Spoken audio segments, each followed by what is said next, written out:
The sky sees you. One day a family of 13 moved into a new home on a street called Runners RD in a city called Kayville. The family thought nothing of the names, but the youngest of the family, Shay, only 12, was obsessed with ghosts. His slightly older sister Bree, only 14, hated the thought of ghosts. She shivered at every unexplainable noise. Their 5 pets, all dogs, have a missing body part except for Lukey, the youngest Doge, a golden retriever. The father and mother, John and Carol, were very clean when the family got to the new house. It was nasty. All you can smell was a nostril standing odor that smelt like something they would find in Shay's old room at their old house, and that's on his good days. One night Shay's older brother Mel woke up hearing a strange noise. He tried to get up, but something in his head told him to lay back down, and as soon as he did there was a scream from the girls' room. He got up and woke Shay up and ran towards his mom and dad's room, but before they got there their parents were already running out of their room and towards the girls' room. The boys followed slower than they were running. The parents could not get the door open. The girls' screaming finally stopped and the door was now able to open. The 4 girls were sleeping. The parents and 2 boys were skeptical. They didn't believe that they, all 4, imagined that whole thing.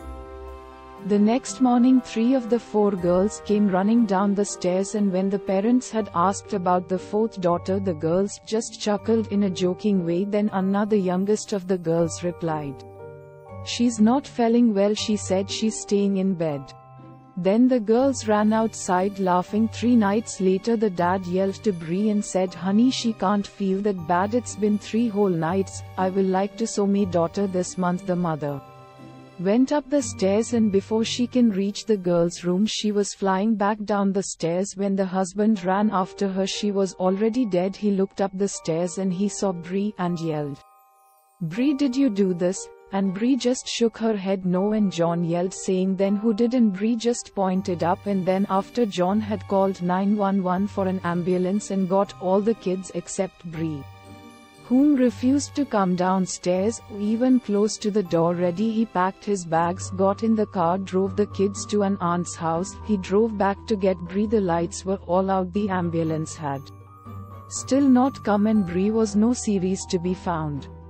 John called the cops one more time and told them what had happened. John walked outside after talking to the police and looked into the sky and realized the tree house would be right above the stairs. He ran to the bottom of the tree house and started to climb. When he reached the top and looked inside, he saw Carol's motionless body on the floor. He went inside the tree house and grabbed Carol and looked around and saw Bree sitting in a chair in a corner with a manly-like shadow. He took a deep breath and said, "Bree, we need to go. Come on please, and nothing bad will happen. As for your friend, he needs to stay okay." Bree obviously didn't like that idea, for she had shoved his dad out the door and he fell to the floor and broke his back and died instantly. And Carol's body and Bree were never found, and the other children lived with their Aunt Penny for the rest of their lives. Hey, dogs were put down for being starved. They were almost dead after the death of John Sherbert, the father, except for Lukey, the golden retriever, who was given to the next couple that moved into the house on Runners RD in Kayville City.